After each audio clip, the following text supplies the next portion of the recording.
31 তারিখ রাত 12:01 31st night উদযাপন হয় আমাদের দেশ সহ পৃথিবীর অনেক দেশে। 31st নাইট উদযাপনের মানে হলো আনন্দ উৎসব, হৈ হুল্লোড় করে, আতশবাজি করে, পটকা ফুটিয়ে, আওয়াজ করে, বিকট শব্দের মাধ্যমে, আলো জ্বালিয়ে বিভিন্নভাবে এই 31st নাইটকে উদযাপন করা হয়, অর্থাৎ নতুন বছরকে বরণ করে নেওয়া হয়। নতুন বছরকে বরণ করার যে সংস্কৃতি বা কালচার, বিশেষ করে ইংরেজি নববর্ষ, এটাকে বরণ করার যে কালচার আমরা দেখতে পাচ্ছি আমাদের দেশে, বিশেষ করে গত বছর করোনার প্যান্ডামিকে কয়েক বছর বেশ আমরা স্ট্রাগল করার পর, কষ্টে থাকার পর, গত বছর এই তথাকথিত 31st নাইট এটা সরাসরি সর্বাত্মকভাবে উদযাপনের সুযোগ পেয়েছে যারা এটাকে উদযাপন করেন তারা, এবং সেটার যে ভয়াবহ রূপ আমরা দেখতে পেয়েছি সেটা বাংলাদেশের ইতিহাসে ইতিপূর্বে কখনো দেখা যায় নাই। রাত 12:01 ঢাকার আকাশ বাতাস অনেকটা কেঁপে উঠেছে এবং আগুনের যে খেলা ছিল, পটকা ফুটানো, বিভিন্ন রকমের ফুর্তি করে যে কাজগুলো করা হয় সেগুলোর কারণে গোটা আকাশ যেন আলোকিত হয়েছে, বরং অগ্নিশর্মা হয়ে গেছে। এরকম একটা অবস্থা আমরা গত বছর দেখেছি। বিশেষ করে আমার ঠিক কাকতালীয়ভাবে গত বছর এই 31st নাইটে নরসিংদীতে গাবতলী মাদ্রাসার মাহফিল ছিল। এই মাহফিল শেষ করে আমি ঢাকায় যাচ্ছিলাম, আর ওই টাইমটাতেই আমি যথাসম্ভব মালিবাগের এদিকে কোনো একটা ফ্লাইওভারে ছিলাম। তো ওখান থেকে এই দৃশ্য দেখার দুর্ভাগ্য আমার হয়েছে। গত বছরের দুটা অভিজ্ঞতা আমরা শুরুতে একটু শেয়ার করে রাখি। একটা অভিজ্ঞতা হলো, বিভিন্ন টেলিভিশন চ্যানেলে নিউজ হয়েছে, আপনারা অনেকে দেখেছেন, পত্রপত্রিকায় খুব ফলাও করে প্রকাশিত হয়েছে। একজন ভদ্র মহিলা অনেক কষ্ট করে তার অনেক টাকা পয়সা জমিয়ে তিনি একটা প্লাস্টিক কারখানা বা এই টাইপ কোনো বিজনেস দাঁড় করিয়েছেন এবং অনেক টাকার অর্ডার মানুষের কাছ থেকে নিয়ে, অগ্রিম ইত্যাদি নিয়ে তিনি সে প্লাস্টিকের জিনিসগুলো রেডি করেছেন, এগুলো ডেলিভারি করবেন। তিনি তার ছাদে সেগুলো সবগুলোর পসরা সাজিয়ে রেখেছেন, শুধু ডেলিভারি করার বাকি। তো এত বড় একটা উৎপাদন, একজন ক্ষুদ্র উদ্যোক্তা, একজন ক্ষুদ্র ব্যবসায়ী, তিনি তাও একজন নারী, তার লেবাস পোশাক দেখে বোঝা যায় তিনি শুধু মুসলমান নন, ইসলামকে নানাভাবে প্র্যাকটিস করার চেষ্টাও করেন। তো যাই হোক, সে ভদ্রমহিলা তিনি প্লাস্টিকের এই প্রোডাক্টগুলো রেডি করে ছাদে প্রস্তুত করেছেন, শুধু এখন ডেলিভারি করবেন। একজন ক্ষুদ্র ব্যবসায়ী যখন ব্যবসা শুরু করেন, সকল পুঁজি একত্র করে যখন বড় ধরনের কোনো চালান রেডি করেন, মাল ডেলিভারি দিবেন কাস্টমারকে, তার ব্যবসার লাভের মুখ দেখবেন, এখান থেকে সামনে আগাবেন, সেই স্বপ্ন তিনি বুনে মোটামুটি প্রস্তুত হচ্ছিলেন।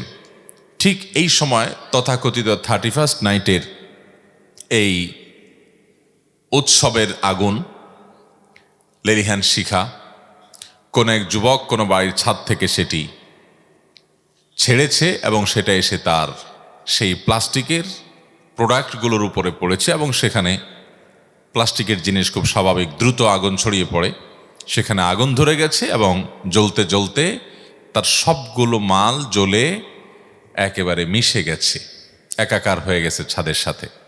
ভদ্রমহিলার সে দুঃখ, তার কষ্ট, সে বেদনার কথা বিভিন্ন মিডিয়াতে ফলাও করে জাতীয় গণমাধ্যমগুলোতে, টেলিভিশনগুলোতে প্রচার হয়েছে। আপনাদের মনে পড়ে কারোর? আমি খুব ভালোভাবে নিবিড়ভাবে পর্যবেক্ষণ করছিলাম এই নিউজ, কিন্তু এর কোনো বিচার হয়েছে এদেশে আমার জানা নাই।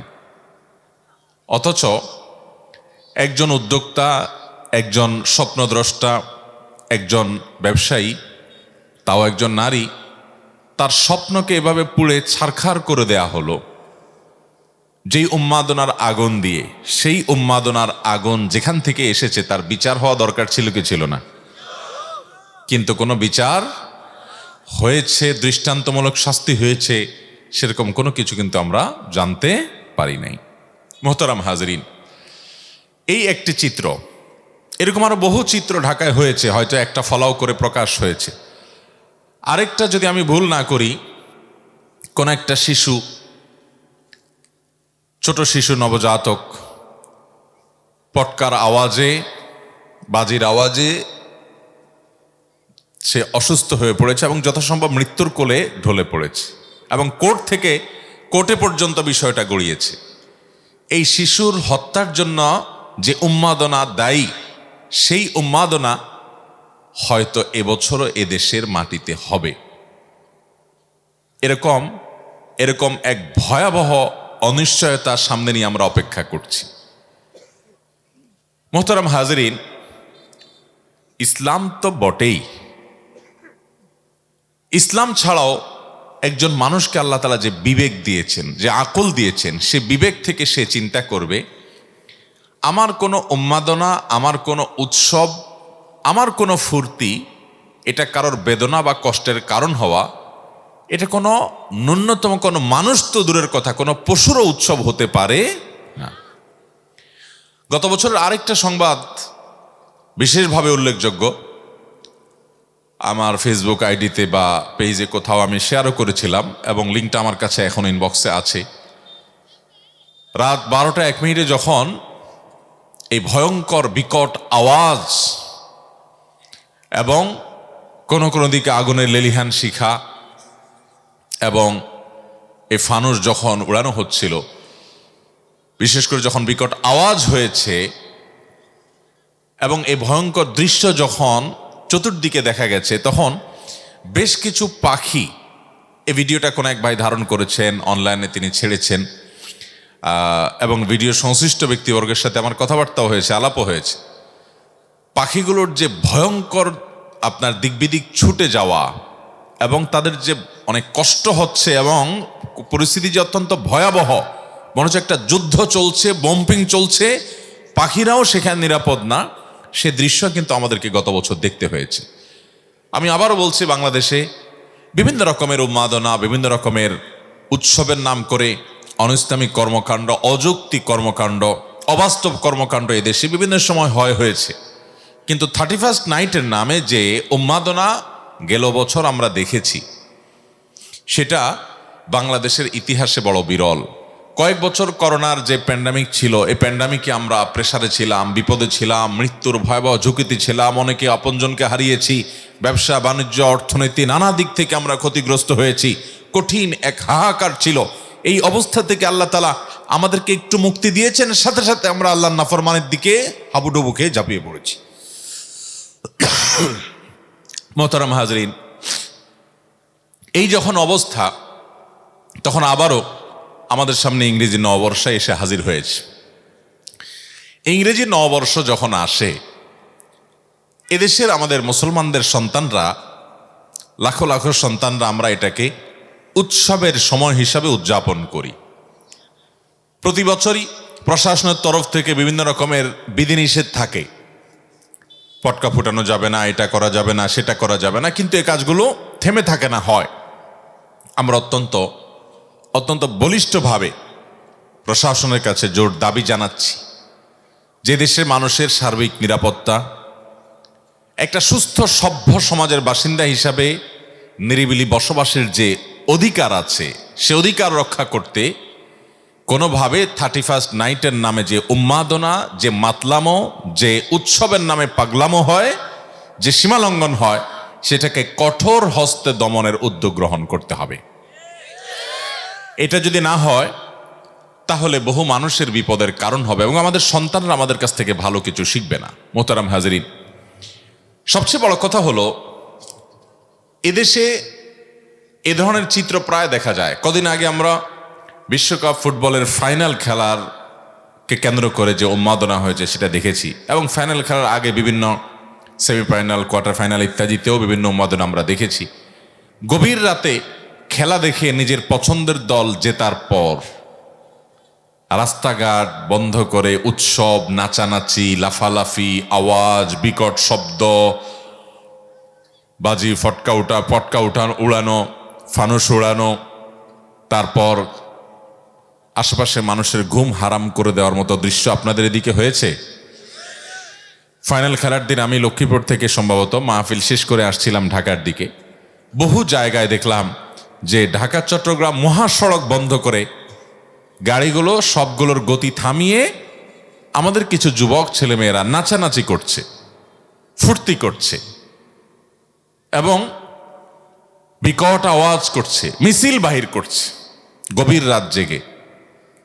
এবং এই ধরনের দৃশ্য আমাদের দেশে প্রায় দেখা যায়, বিশেষ করে বিয়ে উপলক্ষে, অনেক সময় বাচ্চাদের আকিকা উপলক্ষে দেখা যায় যে ব্যান্ড পার্টি ভাড়া করে এনে, বড় বড় বক্স ভাড়া করে এনে এত হাই ভলিউমে গান বাজনা ইত্যাদি বাজানো হয় যে আশেপাশে মানুষের ঘুম তো দূরের কথা, মোবাইল ফোনে কথা বলাটাও প্রায় অসম্ভব হয়ে পড়ে।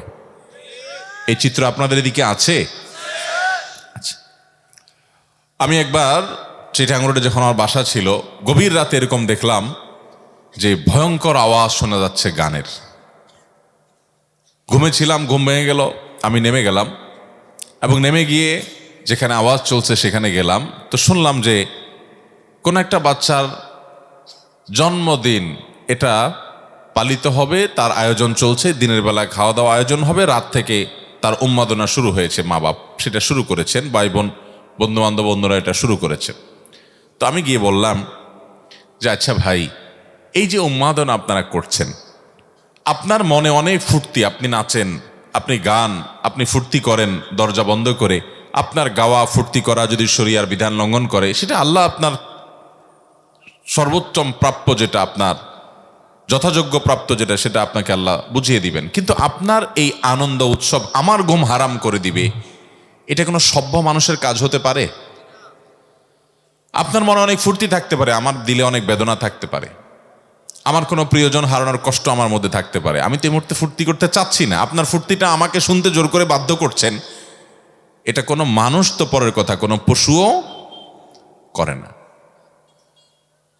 যত বিয়ে হয় আমাদের দেশে, বেশিরভাগ বিয়ে উপলক্ষে আজকাল এই আয়োজনটা যেন একটা আবশ্যিক অংশ হয়ে গেছে বিয়ে শাদীর। যুবকরা, তরুণরা অনেকে বিয়ে শাদী করবেন, ভালো করে শুনে রাখেন। আপনার বিয়ে উপলক্ষে শত শত মানুষের জীবন অতিষ্ঠ হয়ে যাবে, শত শত মানুষের ঘুম হারাম হয়ে যাবে, শত শত মানুষের কষ্ট হবে, আর সেটাকে আপনি এনজয় করবেন, উৎসব আর ফুর্তি করবেন সেটা দিয়ে। এতটা বিবেকহীন, এতটা অর্বাচীন, এতটা মূর্খ এবং এতটা অসভ্য কোনো মুসলমান অন্তত হওয়ার কোনো সুযোগ। আল মুসলিমান সালিম আল মুসলিমুন মিন লিসানিহি ওয়া ইয়াদিহি, মুসলমান তো সে যার হাত এবং মুখ দ্বারা সবাই নিরাপদে থাকে, তার দ্বারা কেউ কষ্ট পায় না। অতএব যারা বিয়ে করেন নাই, তাদের বিবাহে এ সমস্ত অনাচার যেন না হয়, নিয়ত করবেন তো ইনশাআল্লাহ। মুরব্বীরা যারা আছেন তারাও চেষ্টা করবেন।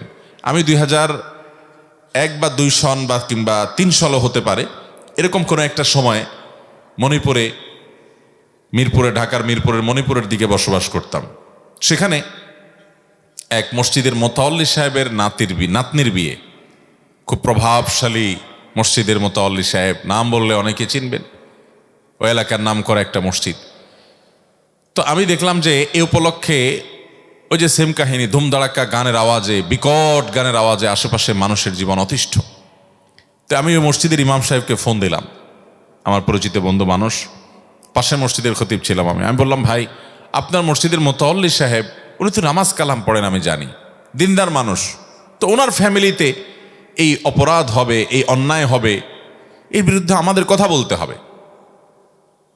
তখন আমি ওনাকে রিকোয়েস্ট করলাম যে আপনি একটু বলেন। উনি কথা বললেন, আলহামদুলিল্লাহ সেটা থেমে গেল। আমাদের সমাজে অনেক অন্যায় আছে, এগুলোকে আমরা থামানোর জন্য সামাজিক উদ্যোগ গ্রহণ করি না, এগুলো কিন্তু আমাদের দায়িত্ব এবং কর্তব্য, অসৎ কাজে বাধা প্রদান করতে। মোহতারাম হাজরিন, আমি আমার মূল আলোচনায় ফিরে আসি। তাহলে আমাদের আনন্দ উৎসবের আওয়াজ যদি কারোর কষ্টের কারণ হয়, তাহলে সেটা ইসলামে তো নাজায়েজ এবং হারাম বটেই, সেটা যে কোনো সভ্য সমাজে কোনো গ্রহণযোগ্য বিষয় হতে পারে না। আল্লাহ রাব্বুল আলামিন কোরআনে কারিমে সে সকল মানুষদেরকে চতুষ্পদ জন্তু বরং তার চেয়ে নিকৃষ্ট বলেছেন, যাদের চোখ আছে কিন্তু দেখেও না দেখার ভান করে, কান আছে শুনেও না শোনার ভান করে, তাদের সে শোনা কোনো কাজে আসে না, অন্তর আছে সেটা দিয়ে উপলব্ধি করে না, এরকম মানুষ আছে। আমার দ্বারা অনেকের কষ্ট হচ্ছে, এটা বুঝার পর আমি ফুর্তি করছি, আমি উন্মাদনা করছি। এরকম নির্লজ্জতা, এরকম বেহায়াপনা, এতটা অসভ্যতা আমার প্রিয় স্বদেশেই শুধুমাত্র দেখা যেতে পারে। পৃথিবীর অন্য কোনো দেশে এতটা নির্লজ্জতা, এতটা অসভ্যতা মানুষ প্রকাশ্যে চর্চা করে আমার ভাবতেও কষ্ট হয় এবং অবাক হয়, বিশ্বাস করতে কষ্ট হয়। গত শুক্রবারের ঘটনা, আমি জুমা পড়িয়ে মুগদাতে হাসপাতালে আমার এক নিকটাত্মীয় অসুস্থ, তাকে দেখে যমুনা টেলিভিশনের 3:30 একটা লাইভ হয় ইন দ্য নেম অফ আল্লাহ। এই অনুষ্ঠানটাতে শুক্র শনি 2 দিন প্রোগ্রাম হয়। একদিন আমি থাকি, একদিন ডক্টর গিয়াসউদ্দিন তালুকদার চট্টগ্রাম বিশ্ববিদ্যালয়ের প্রফেসর, উনি থাকেন। তো ওই দিন স্যার থাকতে পারবেন না, উনি ওমরার সফরে আছেন, আমাকে থাকতে হবে। তো আমি একটু হাসপাতাল থেকে বের হয়ে চলে যাচ্ছি, আর 15-20 মিনিটের মধ্যে আমাকে পজিশনে বসতে হবে, লাইভে ঢুকতে হবে, যমুনা টেলিভিশনের লাইভ। তো দেখলাম যে আমার গাড়ির সামনে 20-25টা মোটরসাইকেল, কিছু যুবক বের হয়েছে, প্রত্যেকটা মোটরসাইকেলে 3 জন করে। তারা পুরো রাস্তা এক মাথা থেকে আরেক মাথা দখল করে যাচ্ছে আস্তে আস্তে, দীর্ঘ পথ। যতই হর্ন দেওয়া হচ্ছে, লাইট মারা হচ্ছে, তার কোনো সাইড তারা দিচ্ছে না। শুধু আমার গাড়ি না, কোনো গাড়িকে সাইড দিচ্ছে না, এবং পুরো রাস্তা দীর্ঘ পথ এভাবে তারা যাচ্ছে। এদিকে আমার লাইভের টাইম চলে যাচ্ছে। আমার তো লাইভ, কারোর লাইফের প্রশ্ন থাকতে পারে, আমার তো টেলিভিশন লাইভ, কারোর কাছে সেটা জীবনের প্রশ্ন হতে পারে। আমি চিন্তা করলাম যে এই ছেলেগুলো অবশ্যই এরা পড়াশোনা করেছে, এই যুবকরা মূর্খ এটা আমি বিশ্বাস করতে চাই না। ঢাকা শহরে এতগুলো মোটরসাইকেল আরোহী যুবক সব মূর্খ হবে, এমনকি যদি মূর্খও হয় তো অন্তত আল্লাহ তাআলা তাদেরকে বিবেক দিয়েছে, এরা তো পাগল না, বিকৃত মস্তিষ্ক না।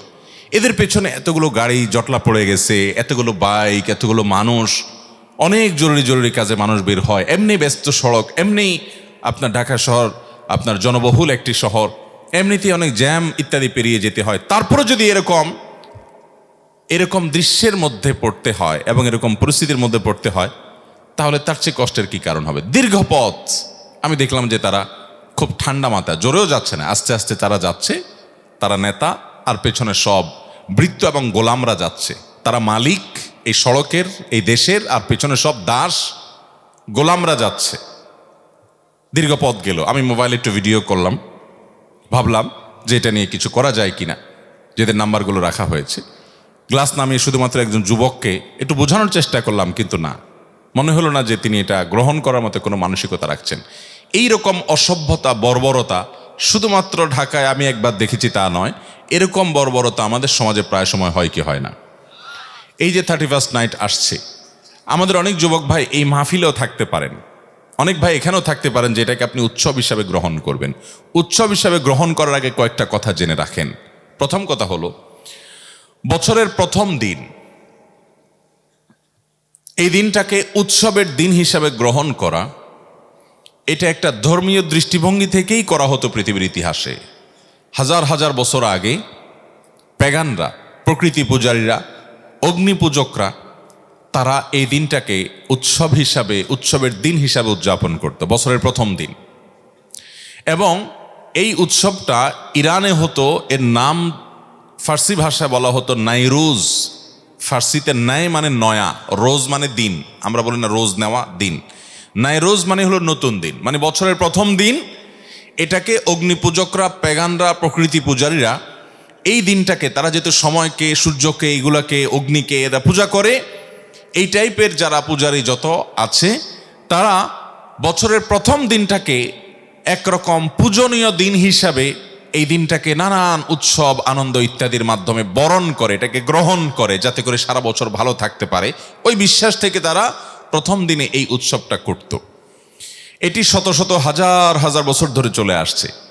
গত কয়েক শতাব্দী আগে মাত্র এই ইংরেজি নববর্ষ, যেটা আসলে ইংরেজি না, যেটাকে বলতে হয় খ্রিস্ট বর্ষ, ঈসা আলাইহিসসালামের জন্মের দিবসকে স্মরণীয় করে রাখবার জন্য খ্রিস্টানরা যে সন গণনার শুরু করেছে, যেটাকে আমরা ইংরেজি নববর্ষ বলি, মূলত সেটা খ্রিস্টাব্দ, খ্রিস্টীয় সন।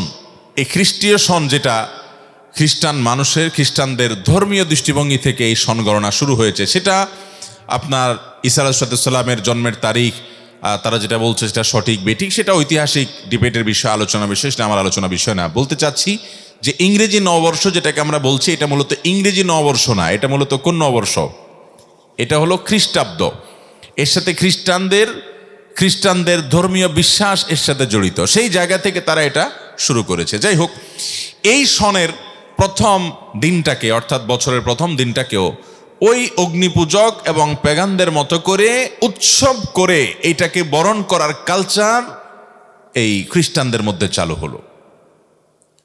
এটা হলো এই নববর্ষ, ইংরেজি নববর্ষ, এটা উদযাপনের ইতিহাস। বা এর আগেও যে অগ্নিপূজকরা, ইরানিয়ানরা হাজার হাজার বছর আগে থেকে বছরের প্রথম দিনটাকে উৎসবের দিন হিসাবে ধার্য করে তারা ফুর্তি ফার্তা করে এটাকে একরকম পূজনীয় মনে করে, যাতে করে তারা সারা বছর ভালো থাকতে পারে। সেই বিশ্বাস থেকে সে আকীদা থেকে তারা এই কাজটা শুরু করে।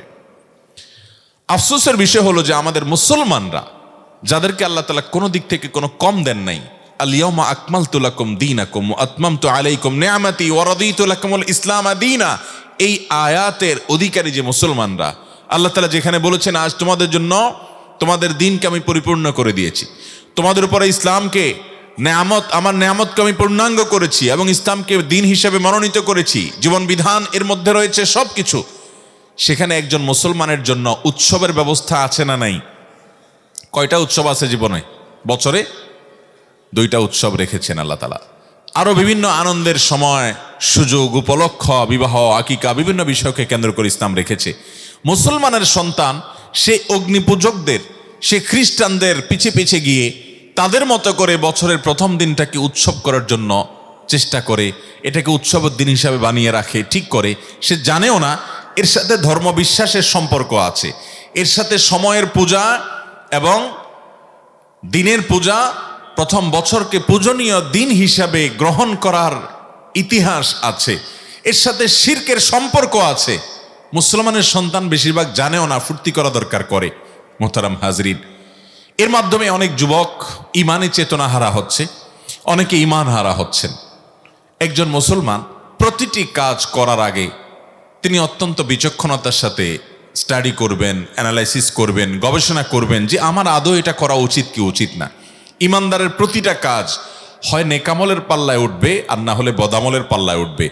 তথাকথিত 31st নাইট উদযাপনের আপনার এই কর্মকাণ্ড, আপনার বিবেককে জিজ্ঞাসা করেন এটা কি আপনার নেকামলের পাল্লায় উঠবে না বদামলের পাল্লায় উঠবে?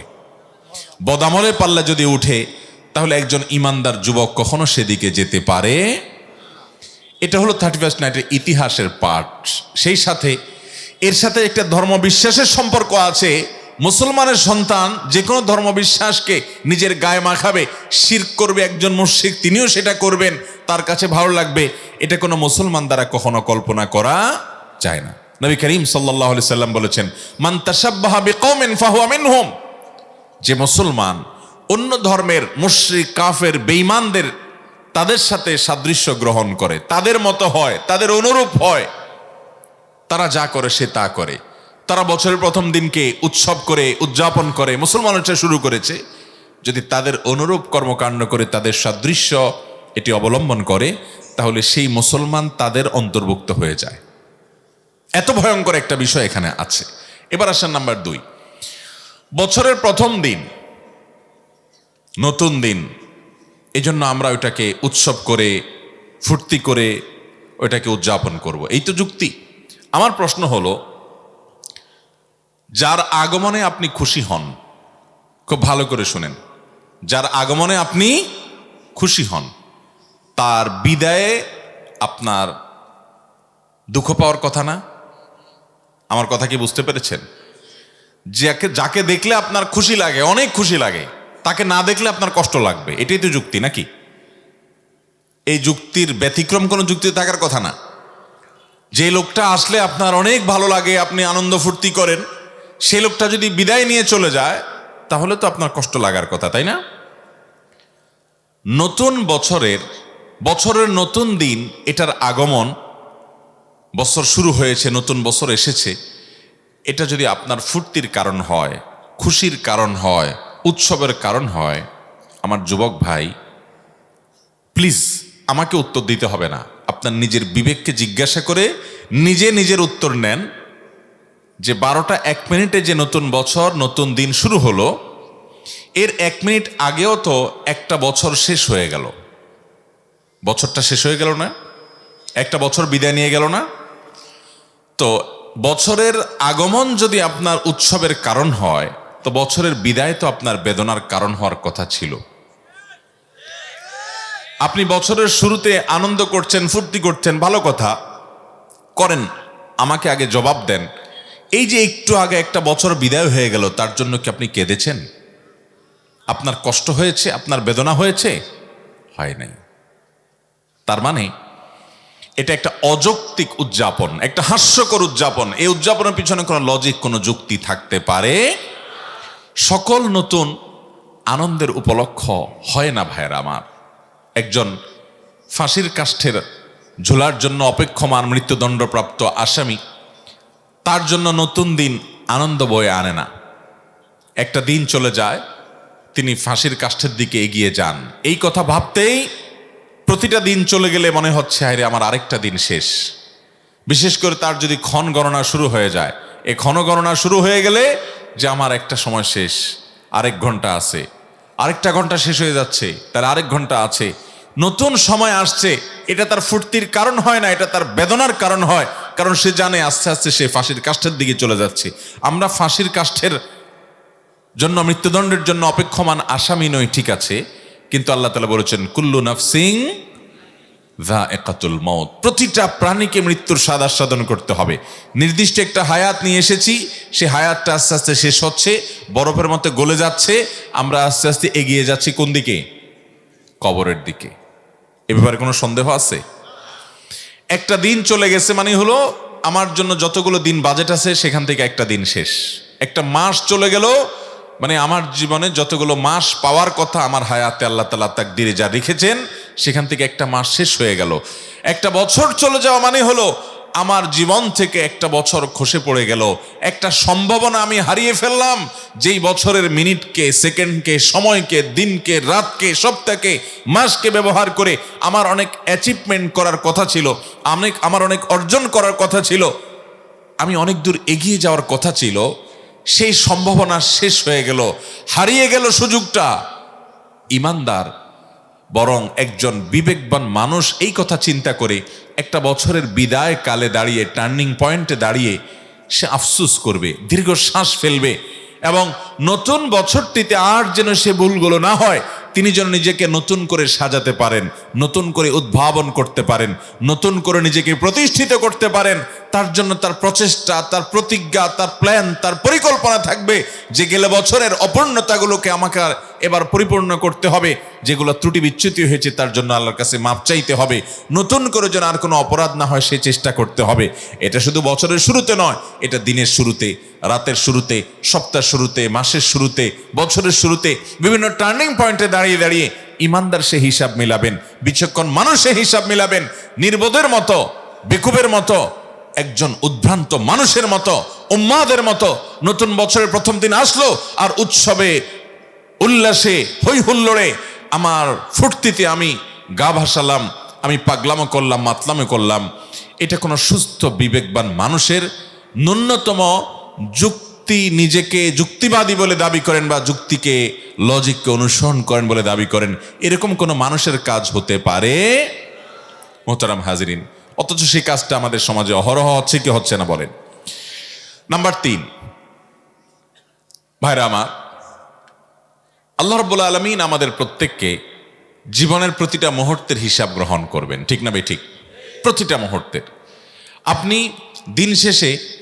দিন শেষে কি করলেন আল্লাহ তাআলার কাছে যাওয়ার পর সেটার হিসাব নেওয়া হবে। ঈমানদার তিনি দিন শেষে হিসাব করবেন যে আজকের দিনে কি অন্যায় করলাম, কি ভালো কাজ করলাম। রাত শেষে হিসাব করবেন আজকের রাতে আমার কি করা হয়েছে, কি করা হয় নাই। এভাবে সপ্তাহ শেষে, মাস শেষে, বছর শেষে তিনি হিসাব করবেন। এটা হিসাব কষার জায়গা, এটা ফুর্তির জায়গা না। আর যদি ফুর্তি আপনি করেনও, তাহলে আপনার ফুর্তি আরেকজনের কষ্টের কারণ হতে পারে। এই শ্রেণী মানুষকে আল্লাহ তাআলা চতুষ্পদ জন্তু গরু ছাগলের চাইতেও নিকৃষ্ট বলেছেন। কারণ গরু ছাগলও এতটা উদ্ভ্রান্ত হয় না, এতটা উন্মাদ হয় না, এতটা অসভ্য হয় না, তাদের দ্বারা মানুষের এত কষ্ট হয় না। আচ্ছা, বলতে পারবেন আজ পর্যন্ত কোনো পশু, কোনো গরু ছাগল, তাদের কোনো খুশি হয়েছে কোনো কারণে? ধরেন একটা গোয়ালে অনেকগুলো গরু আছে, এই গোয়ালের গরুরা অনেকগুলো ঘাস পেয়েছে, তাদের মালিক রাখাল তাদেরকে অনেকগুলো ঘাস দিয়েছে, খাবার দিয়েছে। এই ফুর্তিতে তারা সবাই গোয়ালে বসে হাম্বা হাম্বা করে সবাই মিলে একসাথে মিছিলের মতো তালে তাল মিলিয়ে চিৎকার করে খুশি শুরু করেছে, উৎসব শুরু করছে, চিৎকার চেঁচামেচি করছে। আশেপাশে মানুষের সবার ঘুম ভেঙে গেছে গভীর রাতে। এরকম ঘটনা কোনোদিন ঘটে? তার মানে কি দাঁড়াইলো? তার মানে একটা পশু পর্যন্ত সে তার উন্মাদনা, তার ফুর্তি করতে গিয়ে দলে দলে আশেপাশে মানুষের ঘুম হারাম করবে, এতটা নির্লজ্জ কাজ একটা পশুও করে না। এজন্য ডক্টর খন্দকার আব্দুল্লাহ জাহাঙ্গীর রহমাল্লাহ বলতেন যে পশুরা যদি, আমরা যে কাউকে বকা দিয়ে অংশ বলি তুই গরুর মতো, তুই ছাগলের মতো, তুই পশু, তুই জানোয়ার, এই যে গালিগালাজগুলো মানুষ করে, এইগুলো যদি পশুরা বুঝতো আর তাদের যদি বলার কোনো ক্ষমতা থাকতো আমাদেরকে, তাহলে দুনিয়ার আদালতগুলোতে সব পশুরা গিয়া মামলা করতো যে তোমাদের মধ্যে সবচেয়ে খারাপ মানুষটাকে তোমরা পশু বলে আমাদেরকে অপমান করো, কারণ তোমরা মানুষের ক্ষতি করো, আমরা পশুরা এত ক্ষতি একজন আরেকজনের করি না। ঠিক না ঠিক ভাইরা আমার? অতএব যুবক ভাইরা, 31st নাইটের এই উন্মাদনা, এই উৎসব, এই অযৌক্তিক কর্মকাণ্ড, এই অনৈসলামিক কর্মকাণ্ড, ঈমান বিধ্বংসী কর্মকাণ্ড, সবচেয়ে বড় কথা হলো যেই কর্মকাণ্ড অনেকের বেদনার কারণ হবে, যে কর্মকাণ্ড মানুষের ঘুমে ব্যাঘাত সৃষ্টি করবে, যেটা মানুষের জীবনযাত্রাকে ব্যাহত করবে, মানুষের কষ্টের কারণ হবে, সেই অযৌক্তিক উন্মাদনা কোনো বিবেকবান মানুষ করতে পারে না। এতে শুধু মানুষ অসন্তুষ্ট হয় তা নয়, আল্লাহ তাআলা অসন্তুষ্ট হন। অতএব এই নোংরা এবং অসভ্য কালচারকে, সংস্কৃতিকে আমরা এ দেশ থেকে ঝেঁটিয়ে বিদায় করবো ইনশাআল্লাহ। একদিনে হয়তো বিদায় হবে না, আমরা শুরু করব। আল্লাহ রাব্বুল আলামিন আমাদেরকে সুন্দর এবং সুস্থ সংস্কৃতি চর্চা করার তৌফিক দান করুন। অসুস্থ এই সমস্ত সংস্কৃতি থেকে আমাদের যুব সমাজকে, সমাজের সর্বশ্রেণীর মানুষকে আল্লাহ তাআলা হেফাজত থাকার তৌফিক দান করুন। মোহতারাম হাজরিন, অতএব এই সমস্ত অযৌক্তিক কর্মকাণ্ড পরিহার করার জন্য এখন থেকে আমাদের সংকল্প করতে হবে, এখন থেকে আমাদেরকে নিয়াত করতে হবে, এখন থেকে আমাদের সামনে এগিয়ে যাওয়ার সংকল্প করতে হবে। সবাই রাজি আছি তো ইনশাআল্লাহ? আল্লাহ তাআলা আমাদেরকে বুঝার তৌফিক দান করুন। আল্লাহ তাআলা কোরআনে বলেছেন, তোমরা সেসব লোকদের মতো হইও না যারা আল্লাহকে ভুলে গেছে। নাসুল্লাহ, তারা আল্লাহকে ভুলে গেছে। তাদের কবর, তাদের হাসর, তাদের কিয়ামত, তাদের হিসাবদিহি, তাদের মিজান, পুলসিরাত সব ভুলে গেছে। শুধু পাগলের মতো উন্মাদনা করে, লাফায়, গোল দেয়। কোন দেশের কোন খেলোয়াড় সে লাফায়, সে ফুর্তি করে। কোন দেশে কোন দল ট্রফি জিতছে সে ফুর্তি করে। নিজের বাবা মার জন্য কখনো রাত জাগে নাই, নিজের স্বাস্থ্যের জন্য কখনো এতটা স্যাক্রিফাইস করে নাই, নিজের এলাকার মানুষের জন্য কোনোদিন উপকার করে, এতটা স্যাক্রিফাইস করে কোনো উপকার করে নাই। সেই যুবক রাতভর জেগে খেলা দেখে লাফাচ্ছে কেন? কোথাকার কে ট্রফি পেয়েছে। হাস্যকর এবং অযৌক্তিক উন্মাদনা এবং পাগলামো মাতলামোর একটা সীমা থাকে, সেই সীমানা ছাড়িয়ে যাচ্ছে আমাদের তরুণদের কাজকাল। এক শ্রেণীর মিডিয়া তাদের নিজস্ব বিজনেস পলিসির অংশ হিসাবে আমাদেরকে, তারা যখন হাসায় আমরা হাসি, টেলিভিশনে দেখি, পত্রিকাতে দেখি, ফেসবুকে দেখি, আমরা হাসি। তারা আমাদেরকে কাঁদায়, আমরা কাঁদি। আমাদের বিবেককে জিজ্ঞাসা করি না এটা কি হাসার জায়গা, এটা হাসার কোনো উপলক্ষ হতে পারে? যেই বছরের আগমন আমার হাসির কারণ হবে, সেই বছরের বিদায় তো আমার বেদনার কান্নার কারণ হতে হবে। আমি কান্নার সময় কাঁদবো না, বিদায়ের কারণে বেদনা হতে হবে না, কিন্তু আগমনে খুশি হব। এর চাইতে হাস্যকর এবং অবাস্তব কাজ আর কি হতে পারে? আল্লাহ তাআলা আমাদের সবাইকে বুঝার তৌফিক দান করুন। সবাই সাবধান হব তো ইনশাআল্লাহ? তওবা করি আসুন যুবক ভাইরা, এই ধরনের উদ্ভট কর্মকাণ্ড আমরা করব না। এখানে অনেকে আরেক যুক্তি নিয়ে আসবেন, সেটা হলো যে ওয়াজ মাহফিলগুলো এটাও তো মানুষের কষ্টের কারণ হয়, তাহলে এগুলো আপনারা কেন করেন? মসজিদে মাইকের আজান সেটাও তো মানুষের কষ্টের কারণ হয়, সেটার বিরুদ্ধে আপনারা কেন বলেন না? এরকম হাস্যকর কিছু যুক্তি আমাদের ভাইয়েরা দাঁড় করাবেন। প্রথম কথা হলো, ওয়াজ মাহফিলের মাইক গভীর রাত পর্যন্ত বাজিয়ে, দূর দূরান্ত পর্যন্ত মাইক লাগিয়ে মানুষের জীবন যেন অতিষ্ঠ করা না হয়, মানুষকে যেন অতিষ্ঠ করা না হয়, সেজন্য আমরা সর্বত্র সবসময় সোচ্চার আছি। বিভিন্ন সময় আমরা একটা আদর্শ ওয়াজ মাহফিলের রূপরেখা তুলে ধরার চেষ্টা করেছি। বহু পত্রিকা আমি আর্টিকেল লিখেছি, বহু ওয়াজ মাহফিলের বিষয়ে কথা বলেছি, এবং এটা নিয়ে বিভিন্নভাবে আমরা কাজ করছি। আমরা আমাদের মাহফিলগুলোতে ফরমের মধ্যে লিখে দেই, যারা আবেদন করবেন যে গভীর রাত পর্যন্ত মাহফিল করবেন না, মাহফিলের মাইক দূর দূরান্ত পর্যন্ত সেট করবেন না, বিশেষ করে অন্য ধর্মাবলম্বী ভাই বোনদের কষ্ট হয় সেটা করবেন না, সকালে স্কুলগামী মাদ্রাসাগামী বাচ্চাদের কষ্ট হয় সেটা করবেন না। আপনি জোর করে একজনকে ওয়াজ শুনালে সওয়াব হবে না গুনাহ হবে? অতএব সে কাজগুলো করবেন না, আমরা সেই চেষ্টা করি। কিন্তু মাহফিল একটা এলাকাতে হয়, অল্প সময়ের জন্য হয়, এবং বেশিরভাগ মানুষই সে এলাকার মাহফিল শোনার জন্য উদ্গ্রীব থাকে, ঠিক না বেঠিক? এই যে মাহফিলটা আজকে 43তম মাহফিল, একটা মাহফিল 43 বছর একটা জায়গায় কখনো টিকতে পারে না সেই এলাকার মানুষের মন এবং প্রাণ থেকে এই মাহফিলকে যদি ধারণ না করে। এদেশে স্বতঃস্ফূর্ত মানুষের অংশগ্রহণে যদি কোনো গণসমাবেশ হয়ে থাকে, গণ উপস্থিতি হয়ে থাকে, ওয়াজ মাহফিলগুলো তার সবচেয়ে উৎকৃষ্ট উদাহরণ। এখানে কাউকে পয়সা দিয়ে আনা লাগে? আপনাদের কেউ টাকা পয়সা দিছে? বিরিয়ানির প্যাকেট দিছে? উল্টা বরং নিজের পকেটের টাকা এতক্ষণ দিচ্ছিলেন আপনারা মাহফিল এবং মাদ্রাসার জন্য, ঠিক না বেঠিক? অতএব যেই আয়োজনটাতে এদেশে মানুষ নিজের খেয়ে নিজের দিয়ে আসে এবং আল্লাহকে খুশি করার জন্য আসে, সেটার জন্য ওয়াজ মাহফিলের চাইতে উত্তম কোনো সমাবেশ এই দেশে না কোনো পলিটিশিয়ানরা করতে পারে, না কোনো ব্যবসায়ীরা করতে পারে, না অন্য সেক্টর কেউ করতে পারে। একমাত্র এটা সম্ভব ধর্মীয় সেক্টর, বিশেষ করে ইসলামিক প্রোগ্রামগুলোতে। অতএব এগুলোতে পুরো এলাকার মানুষই চায়, তারা স্বতঃস্ফূর্ত বা তাদের উৎসবের একটা উপলক্ষ হয়। ওয়াজ মাহফিল যখন কোনো এলাকাতে হয়, বাংলাদেশে বেশিরভাগ গ্রামে ওয়াজ মাহফিল উপলক্ষে নায়রীরা বাড়িতে চলে আসে, মেয়েরা চলে আসে, জামাইরা শ্বশুরবাড়িতে চলে আসে, শ্বশুরবাড়ি এলাকা মাহফিল হবে, সব বাচ্চা কাচ্চা সবাই চলে আসে, একটা আনন্দের আবহ তৈরি হয়, একটা খুশির উপলক্ষ তৈরি হয়। এখানে বিরক্ত নয়, বরং মানুষ আনন্দিত হয়।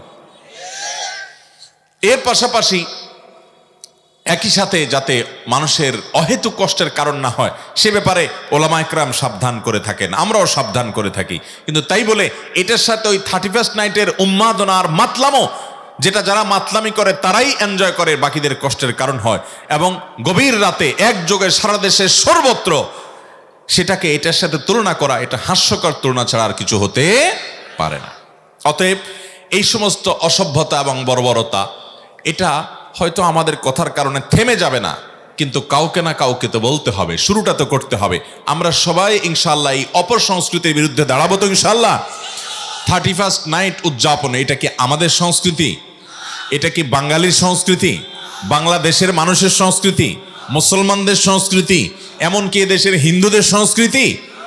তাহলে এই সংস্কৃতিকে বাহির থেকে আমদানি করে যারা আনে, এখানে তাদের ফানুসের ব্যবসা হয়, এখানে তাদের বেলুনের ব্যবসা হয়, এখানে তাদের নানামুখী ব্যবসা হয়। আপনারা অবাক হবেন, আজ থেকে প্রায় 10 থেকে 12 বছর আগের জাতীয় দৈনিকগুলো যে রিপোর্ট প্রকাশ করেছে 31st নাইট উপলক্ষে, এ নিয়ে আমার কয়েকটা আর্টিকেল বিভিন্ন জাতীয় দৈনিকে প্রকাশ হয়েছে।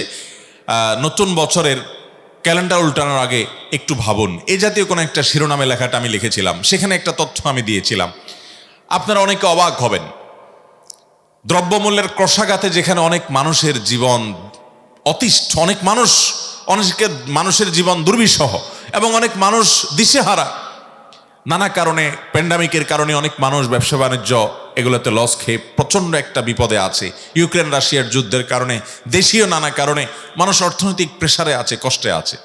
আপনারা অবাক হবেন, এই উপলক্ষেও এই দেশে তথাকথিত এই বিজাতীয় সংস্কৃতি, পশ্চিমা সংস্কৃতিকে আমদানি করে এনে এটা উদযাপনের নামে ঢাকার বড় বড় হোটেলগুলোতে, কক্সবাজারের বড় বড় হোটেলগুলোতে, চট্টগ্রামের বড় বড় হোটেলগুলোতে মিলিয়ন মিলিয়ন টাকার খরচ করে এক একটা পার্টি, ডিজে পার্টি ইত্যাদির আয়োজন করা হয়, এবং শত শত নর্তকী, শত শত আপনার প্রমোদ দেওয়ার জন্য তথাকথিত আপনার মেয়েদেরকে ভাড়া করে করে পৃথিবীর বিভিন্ন দেশ থেকে এনে বাংলাদেশের হোটেলগুলোতে এই ফুর্তি এবং আমোদের ব্যবস্থা করা হয় 31st নাইট উপলক্ষে।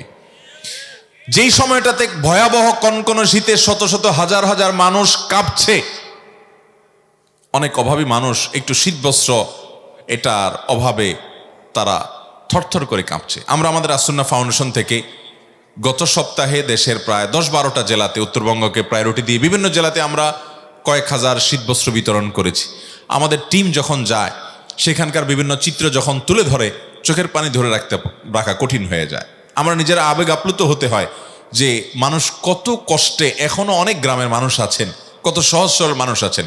100 বছরের বেশি এক বৃদ্ধ, ওনার একটা হিস্ট্রি আমাদের যারা ফিল্ডে গেছেন আমাদের আসুন্নাহ ফাউন্ডেশনে তারা আমাদেরকে জানালেন যে 100 বছরের বেশি ভদ্রলোকের বয়স। ছেলেদের হাঁড়িতে তার ভাত রান্না হয় না, অর্থাৎ ছেলেরা বাবাকে দেখেন না। এই ভদ্রলোকের গায়ে একটা জ্যাকেট আছে অত্যন্ত ছেঁড়া, অনেক আগের, শীত নিবারণ করার অবস্থা নাই। আমি পঞ্চগড়ে গেছি একবার শীতবস্ত্র বিতরণ করতে, আমার সাথে আমার এক বন্ধুকে নিয়ে গেছি। বললাম ভাই ঢাকা শহর আরাম ফেলে চলেন মাঝে মধ্যে উত্তরবঙ্গে গরিব মানুষের পাশে গিয়ে দাঁড়ান, জীবনটাকে অনুভব করতে পারবেন।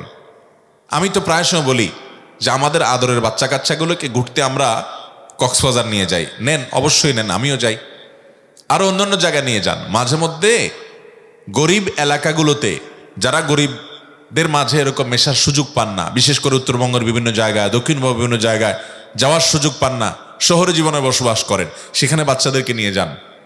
আমার এক বন্ধু দুবাই থেকে আসছে কয়দিন আগে ফ্যামিলি সহকারে, তো আমি তাকে পরামর্শ দিছি, ভাই বাচ্চাদেরকে নিয়ে অনেক জায়গায় ঘুরতে যান, একটু উত্তরবঙ্গে নিয়ে যান গরিব এলাকাতে। তাদেরকে নিয়ে আমি একটা এলাকাতে গত সপ্তাহে গিয়েছি, সেখানে একটা ফ্যামিলি খুঁজে বের করেছি। তাদের ঘরের অবস্থা এত জীর্ণ শীর্ণ যে সেখানে টিন যেগুলো আছে সবগুলোই প্রায় ছিদ্র, ভয়ঙ্কর অবস্থা। তাও এক জায়গায় টিন, আরেক জায়গায় টিনও নাই, ওই সামান্য পাতা দিয়ে ছাউনি দেওয়া আছে। বৃষ্টি আসলে জবজব করে পড়ে, শীতের সময় ভয়ঙ্কর অবস্থা হয়ে যায়। তা আমি ওই ভাইকে বললাম বাচ্চাদেরকে নিয়ে ভাবি সহ সবাইকে নিয়ে চলে আসেন। আমি নিজে গ্রামে গেলাম, গিয়ে বললাম চলেন সে বাড়িটা দেখি।